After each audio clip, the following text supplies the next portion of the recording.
Hace 40 años se detuvo al criminal español más terrible que ha dado, sin duda alguna, la historia de la criminología.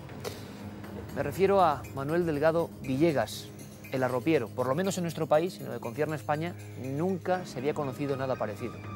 Era un individuo de aspecto normal y corriente, que sentía un impulso irrefrenable, repentino, y que de inmediato en su cerebro se dibujaba el mensaje, casi la obligación, la orden de matar. Lo hacía con un golpe muy preciso, llamado golpe del legionario, que prácticamente deshuesaba una zona de la tráquea y hacía que las víctimas cayesen fulminadas. Manuel Delgado Villegas fue atrapado después de un trabajo sensacional de la Brigada de Información por un buen amigo de este programa que ha venido a contarnos muchas veces pesquisas de los antiguos CSI españoles, el comisario Salvador Ortega Mayén. El arropiero, sin embargo, aseguró que había matado a mucha más gente, gente que está enterrada quizá todavía hoy en muchos caminos de España. Los cálculos hablaban de unos 30, 40 hombres y mujeres que habían perecido en manos de este extraño individuo. Por vez primera se habló en nuestro país del cromosoma del asesino, de estar predestinado o marcado para matar. Aquello produjo una polémica sin precedentes. La ciencia, por un lado, admitía que eso era imposible, era como creer poco menos que en oráculos astrológicos, pero también admitía que hay una serie de claves, entonces completamente desconocidas, dentro de los engranajes más profundos de nuestro ser. El genoma humano ha descifrado algunas importantes pistas en torno a que hay personas que tienen una especie de arranque colérico que les puede hacer matar. El arropiero sería el primer caso, y partiendo de él intentamos hacernos la pregunta que muchos investigadores, médicos, forenses se han hecho en sus estudios y en sus despachos intentando descubrir lo más profundo del alma humana. ¿Hay personas, hay individuos que están marcados para matar? ¿Tenemos escrito en nuestro código lo que seremos y la forma de actuar que tendremos con nuestros semejantes?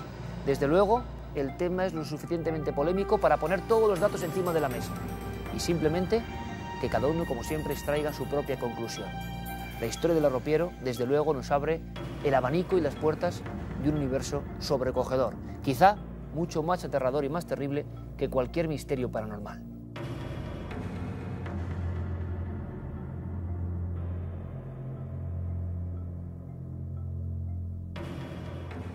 Hay muchas máximas, frases hechas que se repiten y no sabemos si son certeras o no. Una de ellas, quizá la más célebre, es que la cara es el espejo del alma. Así lo afirmaban sabios de todas las culturas. Y quién sabe, a lo peor tenían razón. Y digo esto porque desde hace unos cuantos siglos, la fisionómica, la ciencia de investigar el mapa de nuestro rostro, ha buscado en nuestros gestos, en nuestras arrugas, en nuestra nariz, en nuestras orejas, en nuestros ojos, la marca del asesino. Y yo viendo algunas viejas fotos, la verdad es que me lo sigo preguntando, porque hay expresiones que lo dicen todo. ¿Recuerdan al Satanás de Logroño?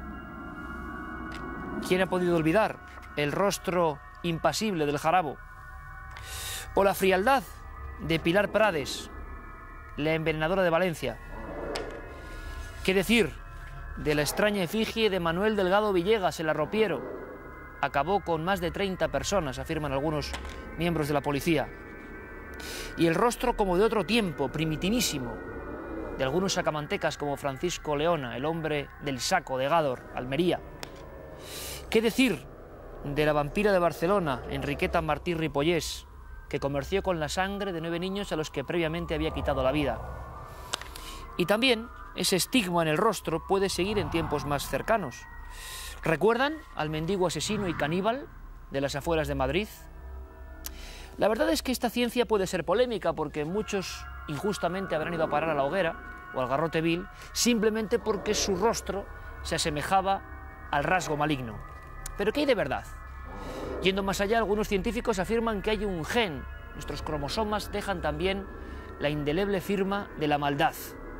¿Puede ser hereditaria la maldad? Vamos a intentar, con mucha cautela eso sí, resolver algunas dudas de este tema. La marca del asesino. 96 personas asesinadas. El enfrentamiento se desencadenó. Le dispararon 2 tiros. 2 cuerpos tirados en el...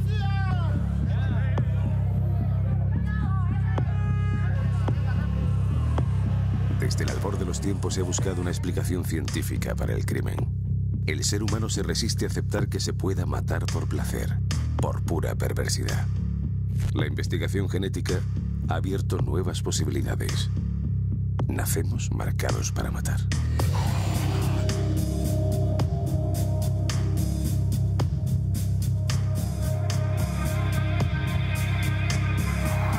Los científicos llevan años intentando averiguar si el asesino nace o se hace. ¿Habita el mal en nuestro interior? Y si es así, ¿es posible detectarlo? Si partimos de la base que el crimen fuese una conducta innata, marcada en lo más profundo de nuestro ser, en nuestras células, en nuestro ADN, realmente esa persona no es condenable. Ha hecho lo que estaba marcado para hacer según su programación genética. Factores externos como el calor o la luna llena favorecen el crimen. Pero en algunas ocasiones, la explicación puede estar mucho más cerca. En algunos de nosotros se esconde una bomba de relojería que espera ser activada. Pues la verdad es que yo me llevo haciendo esa pregunta hace muchos años, he estudiado a muchos criminales y sé que hay algunos que son reos natos. Aunque esto va un poco contra mi forma de pensar con respecto a la libertad. Si yo he nacido para matar, no soy libre. Entonces eso me repugna. Pero sin embargo, algunos de los muchos criminales que yo he estudiado, verdaderamente sí nos encontramos con que sabemos que ese sujeto va a volver a matar y va a volver a delinquir. Uno de los primeros científicos que intentó encontrar la manera de delatar al asesino ya en el siglo XIX fue el médico italiano Cesare Lombroso.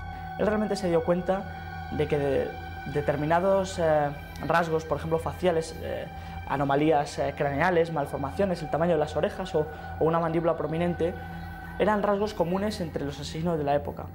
E intentó establecer un retrato robot, por así decirlo, del criminal en potencia. En esa época también, en el fondo, era también buscar una explicación genética al crimen, porque lo que somos es reflejo de nuestros genes, aunque eso por esa época no se expresaba exactamente así. El edicto de Valerio, pues Valerio aconseja a su gente, cuando tengas dos sujetos que pienses que son asesinos y tengas la duda de cuál de los dos ha sido, condena siempre al más feo. Aunque no es del todo fiable, el aspecto físico y la constitución pueden ser pistas a tener en cuenta para desenmascarar a un criminal. Un reflejo del negro instinto que anida en sus entrañas. Yo hice un estudio con 600 delincuentes y entonces el leptosomático, el flaco, delinque muchísimo más que los otros. En mi estadística, el 59% de los delincuentes eran flacos. El desarrollo de la genética aportó un descubrimiento revelador. Un porcentaje importante de delincuentes tenían un doble cromosoma Y. ¿Habían topado los investigadores con la clave del crimen?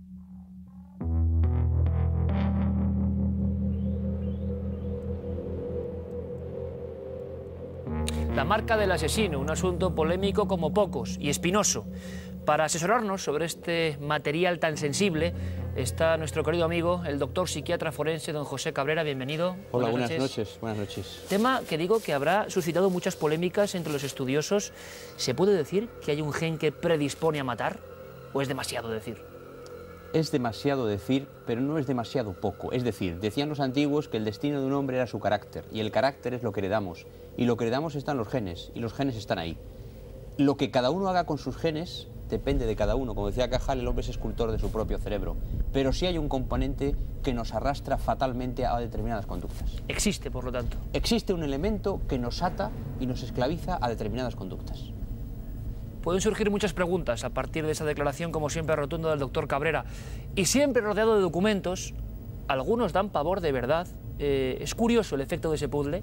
Criminales españoles especialmente sanguinarios están ahí. Paco Pérez Caballero, todos estos reportajes. Buenas noches. Buenas noches, Iker. Pues sí, hemos querido traer una selección de los rostros más importantes del crimen de nuestro país para ver si podemos encontrar alguna similitud, algo que nos diga cuál es el rostro un verdadero patrón común del asesino, exactamente. Pero parece difícil a primera vista, ¿no? Es difícil, es complicado, porque evidentemente nadie sabe cuál es la cara del asesino, pero sí hay ciertos rasgos que nos pueden indicar que hay un cierto primitivismo o una tendencia a la violencia. Hablábamos del cromosoma de la criminalidad, el cromosoma XYY.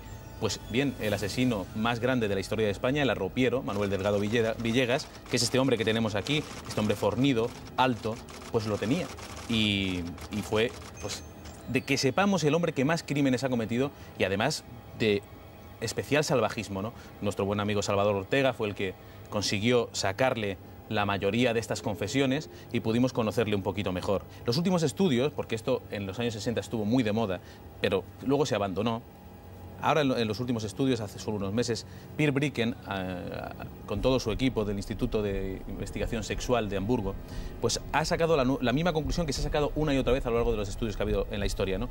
Que las personas que están en prisión tienen una tendencia mayor a tener el cromosoma de la criminalidad que las personas que están fuera, ¿no? En la calle, libres. ¿Se han hecho pruebas sobre eso? Se han hecho pruebas, incluso, fíjate, hay un 2% de los presos que ellos han investigado que con tendencias a violaciones, a crímenes de sangre, mientras que en la población en general es solo del 0,02, es decir, es casi residual, casi no existe. ¿Qué significa esto? Pues que una persona que tiene este cromosoma tiene 6 veces más posibilidades de acabar en prisión que una que no lo tiene. Doctor, tú has tenido que examinar, que hacer informes concretos a algunos de los más peligrosos criminales de este país. ¿Y tú has visto algún patrón fisionómico? Y hablamos de un tema todavía que es un peldaño más, ¿no? Hay quien habla no solo de cromosomas, de genes, sino de rasgos faciales. Iker, las caras dicen cosas, pero no dicen todas las cosas. Hay que saber leerlas. Y las caras, que siempre se ha dicho que son el espejo del alma, tienen dos lenguajes. El lenguaje heredado, que es cómo tenemos la nariz, cómo son nuestros ojos, y el lenguaje adquirido. Si tú piensas mucho y manejas mucho la frente, al final tienes arrugas. Por lo tanto, hay una balanza entre lo que heredas y lo que adquieres. En la cara se ve si una persona tiende a odiar, si una persona es colérica, si una persona tiene paz, si una persona es una persona agresiva. Se ve. Ahora bien, eso que se ve luego puede o no convertirse en la práctica, es decir, en la realidad. Una persona puede tener una cara colérica, pero no agredir nunca a nadie. Eso es un poco la balanza entre lo genético y lo adquirido. Eso de leer las caras puede ser francamente apasionante. Seguimos profundizando en este asunto del cromosoma, de la marca del asesino, y luego vamos a hacer un experimento acompañados de nuestro compañero Oscar Dorian, que está ya preparando uno de esos, bueno, no sé qué será, muñeco, molde, para intentar ahondar un poquito más a nivel práctico. Con el doctor vamos a aprender qué rasgos serían, por lo menos, no lo que decimos nosotros, sino lo que se dijo en su tiempo también, y algunos de esos casos imagino que también estarán obsoletos, ¿no? Que ya no, prácticamente, nadie cree que por tener cierto tipo de ojos, de orejas o de nariz puedes matar. No hay que despreciar eso, no hay que despreciar eso. Bueno, pues vamos a seguir buceando en tu reportaje, Paco, y luego las caras o marcas del asesino. El cromosoma de la criminalidad fue descrito por primera vez en 1961. Consistía en una rara alteración de los cromosomas sexuales, que muy pronto se asoció al crimen. Lo que se ha llamado estos cromosomas o estas alteraciones de la criminalidad, estos varones nacen con un cromosoma Y de más. Nace un cromosoma X y una pareja de cromosomas Y por un problema en el proceso de fecundación de óvulos espermatozoides por el cual no se divide bien ese cromosoma Y, de tal forma que se heredan dos cromosomas Y. Los portadores del X y Y demostraban generalmente una conducta agresiva y antisocial, y compartían además una serie de características comunes. Tienen talla alta, eso sí que es el único que todo el mundo está de acuerdo. Tiene una cierta tendencia a tener unos niveles hormonales de testosterona y por tanto acné y situaciones de este tipo un poco más elevadas. Y sí que es verdad que si tú coges una población reclusa o de personas violentas, encuentras un mayor porcentaje de personas con estas alteraciones genéticas que lo que ocurre en la población en general. Varias investigaciones posteriores confirmaron que un porcentaje considerable de los hombres confinados en prisión por delitos violentos padecían el síndrome. En el último estudio que se ha realizado sobre el cromosoma XY, que es publicado apenas hace unos meses, es un estudio que se hizo en la Universidad de Hamburgo, en el Centro de Investigación Sexual y Neuropsiquiatría Forense. El profesor Bricken, que es el autor del estudio, llega a la conclusión de que efectivamente entre los agresores sexuales la anomalía cromosómica XY es más frecuente entre los que ellos analizaron en una muestra de población reclusa. El cromosoma de la criminalidad se hizo tristemente célebre después de que un portador, Richard Speck, asesinara a 8 enfermeras en Chicago. en una sola noche. En nuestro país también comprobaríamos lo que sucede cuando un XII opta por el camino del crimen. En España se empieza a hablar del cromosoma XY a raíz de quizás el caso más famoso de asesino en serie que hayamos tenido en nuestro país. Manuel Delgado Villegas, más conocido como el Arropiero, fue el asesino en serie más famoso de la historia criminal española, y durante el proceso judicial, cuando se hicieron análisis genéticos a raíz de las publicaciones previas de Jacobs en Nature, se ve que este hombre era portador de esta anomalía genética. La alteración cromosómica potenciaba su sed de sangre hasta límites insospechados. Le gustaba la muerte y no sentía remordimiento alguno. Y era curioso en ese narcisismo especial de ver cómo el Arropiero le decía al asesino de ancianas de Santander: tú eres un pobre desgraciado, que solo matas viejas. Aprende de mí, que mato viejos, jóvenes, niños, niñas. Incluso presumía de una sexualidad grandísima, porque tenía relaciones incluso con los muertos, con los cadáveres. Parece probado que la presencia de la doble I por sí sola no significa que el portador vaya a delinquir, aunque sí predispone a la violencia. Que puede haber una cierta tendencia, pero sí, pero tiene que haber otros factores para que esa persona pueda llegar a ser un criminal. Tal vez la trisomía XII no sea decisiva, pero la herencia criminal existe. Y cuando los factores sociales la favorecen, la maquinaria puede ponerse en marcha, causando dolor, destrucción y muerte.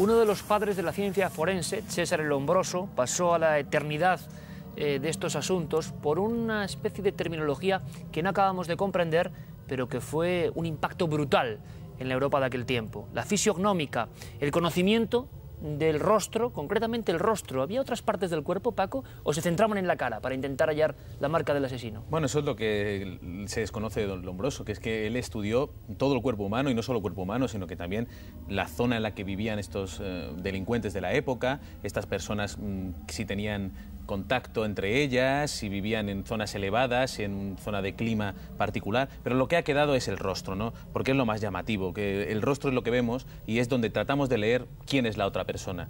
¿Hubo mucha injusticia con Lombroso y con esa categoría de caras del crimen? En aquel momento lo que dijo Lombroso impresionó tanto que muchos nobles y mucha gente del poder trató de ofuscar eso, porque claro, todo el mundo sabía que tenía una cara visible. Y de hecho el arte de tapar la cara es proverbial, es decir, hay quien se deja barba, las mujeres se maquillan, las personas se dejan el pelo de una manera o de otra. Cuando en una reunión yo hablo del tema de la fisiognomía, todo el mundo tiende a ponerse la mano en la boca para taparse la cara. Es decir, todos tenemos miedo a que vean nuestra alma. Y el único ventana por donde puedes penetrar en el alma sin hablar con alguien es viéndole la cara. Hablábamos antes de nuestro compañero Óscar Dorian, que creo, Óscar, buenas noches. Buenas noches, Iker. Vamos a ver qué se esconde detrás de ese velo negro. Pues aquí las tenemos. 3 rostros, 3 caras. Doctor. Muchas gracias. Muchas gracias, Dorian. Ahí tenemos 3 ejemplos. ¿Por qué esos 3? Pues hemos puesto 3 ejemplos porque no podíamos poner millones de caras, pero sí que quería decir una cosa importante antes de decir nada en concreto. Un solo signo en la cara no implica nada. Lo que implica algo, lo que significa algo del alma de esa persona es el conjunto de la cara. Lo que significan las cejas, la nariz, los labios. Y hay temas que son tópicos, que son mentira. El ojo, por ejemplo, que la gente piensa que es muy expresivo. El globo ocular es lo más inexpresivo de la cara. Es decir, el ojo, que es lo que se ve entre los párpados, es un globo. Y es el mismo globo, el que tengo yo, el que tienes tú, que tiene Paco. Lo que es expresivo es el juego de los párpados. En este caso, unos están abiertos, otros están cerrados. El juego de los párpados sí es expresivo. Si una persona se asombra de las cosas, tenderá a abrir los ojos para ver. Y eso, con el paso del tiempo, hace que esos párpados estén abiertos. Si una persona piensa, está obligada a pensar por su profesión, al final tendrá muchos pliegues de fruncir la frente. En estas 3 caras tenemos, por ejemplo, en la parte de abajo, que son los labios, hemos puesto un ejemplo del labio superior mayor que el inferior. Personas místicas y con tendencia a lo ideal tienen el labio superior más grande que el inferior. Curioso. Sí. Personas que tienen el labio inferior más grande que el superior son personas más realistas, más pragmáticas. Aquí tenemos un ejemplo claro, que es Paco. Ajá. Es decir, es pragmático, realista, lo que no implica que a él no le guste leer una poesía o escuchar música. Ambos dos, tanto tú como yo, tenemos más parecidos los labios en cuanto al tamaño, que aparentemente significaría equilibrio entre el ideal y lo realista. Esos son los labios. La nariz aguileña, o la nariz roma, o la nariz intermedia, antaño se decía que cuanto más aguileña era la nariz, más agudo, a semejanza de los pájaros, era la persona. Tampoco eso es al 100%. Pero sí es cierto que grandes observadores, experimentados científicos, es muy difícil encontrar narices romas, como por ejemplo la mía. En cambio, encontrar gente interesada, ahí está la tuya. La mía está claro, es del libro. Es del libro. Pero la nariz en sí misma implica poco porque la nariz no la podemos modificar con el paso del tiempo. Y sin embargo, las cejas y el entrecejo, eso sí. Van variando. Van variando. Y esto es apasionante, doctor. Esto es apasionante. Van variando, o sea, uno va también modificando su propia cara. Y te voy a hacer una pregunta que la tengo, que surge. Sí. Hay muchas personas que aseguran, o es una creencia popular, que también el sufrimiento, el optimismo, la negatividad, la depresión, se reflejan en el rostro. Sí, señor. Es más, por ejemplo, el tener dos pliegues a ambos lados de la nariz que salen de la raíz de las cejas, eso es tenacidad. Si esa tenacidad se convierte en obsesión, en vez de haber dos pliegues hay uno central. Eso es típico. Si la persona es un depresivo, los párpados tienden a inclinarse por la parte externa y se convierten como los ojos tristes, así inclinados hacia afuera. Los ojos tristes. Y ese es un signo. El pliegue de Veraguz es el signo de los depresivos. Y al contrario, la persona risueña, que está siempre contenta, tiende a tener al revés los párpados más elevados. Es algo súper interesante. Con lo cual, doctor, extraigo, claro, con tu amplísimo conocimiento de la ciencia forense y la psiquiatría, cuando uno ve una cara, luego se puede equivocar o ir ahondando, pero uno tiene un retrato, vamos, eso de espejo del alma, claro, perfecto, de quizás las dolencias, preocupaciones o la forma que tiene ese hombre de pensar o esa mujer. Es más, mi padre, que es psiquiatra jubilado y que tiene ahora 84 años y que ya tiene un comienzo de Alzheimer, estuvo 45 años de psiquiatra. Y yo, cuando era niño, le llevaba una foto de un compañero de clase y con la foto me decía cosas que era imposible saber si no habías convivido con ese muchacho de clase. Esto es una evidencia científica. Científica, es decir, 45 años viendo caras todos los días implican al final saber algo de esa persona sin necesidad de hablar con ella. Vamos a aprovechar que tenemos la sabiduría del doctor Cabrera y la documentación de Paco Pérez Caballero. Sí me gustaría que mostráramos a cámara, Paco, sí, una imagen de una dama, la vampira de Barcelona, Enriqueta Martí Repollés, sí, de la cual hemos hablado. Muy curiosa. Una vestida con galas importantes ahí. Sabemos que de noche ella se vestía de mendigo, es decir, tenía un comportamiento doble, tenía una vida por el día era una señorona y por la noche era una mendigo. Y, bueno, tiene acusada de por lo menos 9 muertes y de comerciar con la sangre de los niños que mataba. Pero claro, uno se cruza con esa mujer y yo no soy un especialista que vería ahí. Pero dice dos cosas esa cara. La primera es que ella manejaba los rasgos faciales. Es decir, nosotros no estamos acostumbrados a mirarnos al espejo y a jugar con las cejas. Pero cuando se hace teatro, eso se hace como una profesión. Esta mujer era una mujer que estaba acostumbrada a manejar su cara. Y esta cara que vemos en ella es una cara construida por ella. Es decir, ¿veis? Como veis los ojos con cierta tendencia a la depresión. Totalmente. O sea, la parte de abajo. Una expresión como triste. Exacto. El labio de arriba y el de abajo. Los labios son similares de tamaño, pero finos. Tienden a ser finos, que es señal de crueldad.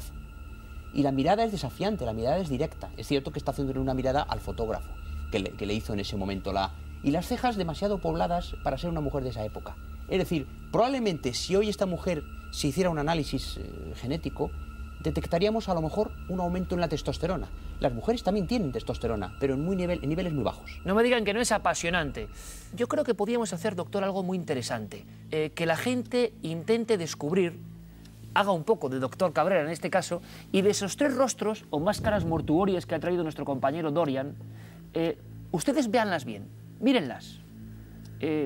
¿Cuál de esas 3 sería para ustedes el rostro del crimen?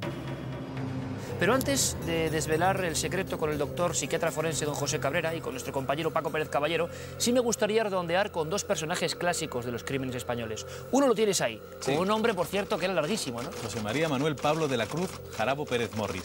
Está considerado el primer psicópata español. Mató a 4 personas para recuperar una prenda de amor, concretamente un anillo. Doctor, no sé qué le parecerá a usted las fotografías de Jarabo. Aquí lo tenemos, ahí lo doctor. tenemos mejor en el plasma. Bueno, en primer lugar, un obsesivo. Veis que el pliegue central que antes comentábamos, hay uno en la raíz de una ceja, pero hay otro justamente en el centro, entre las dos cejas. Era un obsesivo. Fijaros bien cómo cierra más un ojo que otro.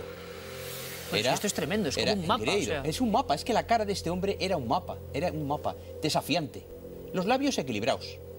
Las orejas también, porque las orejas tienen un sentido.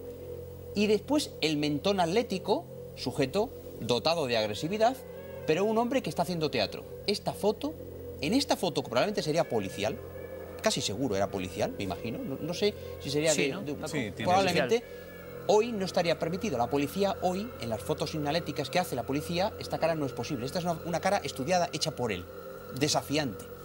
Pues exactamente el ABC de cómo era Jarabo, así desafiante, tan atlético que dicen que el Garrote Vil tuvo que estar media hora accionándose para romperle el cuello de lo atlético que era. Y tenemos una mujer porque comentabas, doctor, en este intervalo de los anuncios, que la cara de la mujer también puede ser muy enigmática. Y tenemos a Pilar Prades Santamaría, la célebre envenenadora de Valencia. Sí, que se metía en las casas de ajenas, la contrataban como criada y acababa envenenando a sus dueños para intentar quitarle la vida a esa mujer a la que asesinaba. Una envidiosa patológica. Una mujer muy particular. Doctor. Antes de nada, la cara de una mujer es mucho más difícil de descifrar que la del hombre. ¿Por qué? Que quede claro. No solo porque la mujer ha pasado cientos de miles de años organizándose la cara para gustar al hombre, y eso ha generado una careta que el hombre no tiene, sino porque es que la mujer tiene menos rasgos de forzar la cara. Bien, entonces la cara de esta mujer es una cara de odio. ¿De odio? Bien, sí, fijaros bien, labios no muy gruesos, crueldad. Mirada fría y de odio, con las cejas levantadas que probablemente tendrían algo de depilación, porque en esta época se depilaban las mujeres, pero una mirada nada triste, en ningún caso depresiva o con sentimientos de culpabilidad, pero mirada de odio. Esos ojos vidriosos, de alguna manera, estaban diciendo: yo no quiero a la persona a la que mato. Y luego la razón, quitarles la vida, porque estaba sirviéndoles. ¿Frialdad? Frialdad. Exactamente. Frialdad. Pilar Prades, que fue la última mujer ejecutada en el Garrote Vil en España, si no me equivoco, en 1959. Si les parece, lo que vamos a hacer es develar el misterio de esos tres rostros que había modelado nuestro compañero Dorian. Ahí los tenemos. Ustedes los han estado observando. Y ahora nuestro realizador está analizando uno por uno. ¿Cuál sería la cara del crimen? Sin error, sin temor a equivocarnos, probablemente el 95% de las personas que están viendo estas caras hayan optado por definir de estas tres caras esta de aquí como la más cercana a la posibilidad de ser un criminal. ¿Y por qué? Porque es la más tosca, porque es la más agresiva, porque es la que más pliegues tiene, porque es el mentón más atlético, más impulsivo. Y esta diferencia hace, y hacía hace muchos años, que fuera la diferencia entre la vida y la muerte, porque cuando alguien en un camino solitario se cruzaba con otro, el reconocimiento de la cara podía significar salvar su vida. O sea, que hace unos siglos, frente al patíbulo, con dudas por parte de los analistas criminológicos, tres sospechosos, de esos tres, si tuvieran muchas dudas, el que iría al cadalso, sin duda, sería este. La cara, la letra C. Efectivamente, sin duda. Han acertado seguro muchos. Y García Andrade en su reportaje ya lo decía. Valerio decía claramente que en caso de duda, la cara más tosca, la cara más primitiva, era el asesino. Doctor, psiquiatra José Cabrera, llega ya aquí Dorian. Gracias, Daniel. Ponemos de nuevo las máscaras en su sitio. Gracias, como siempre. A vosotros. Doctor, como siempre, lección magistral. No. Hemos disfrutado enormemente, seguiremos haciéndolo. Podríamos decir a la gente que nos propongan sus personajes, ¿por qué no? Claro. ¿Por qué no? Y los analizamos aquí. Claro que sí. Paco, como siempre, gran trabajo. Muchísimas gracias, Iker.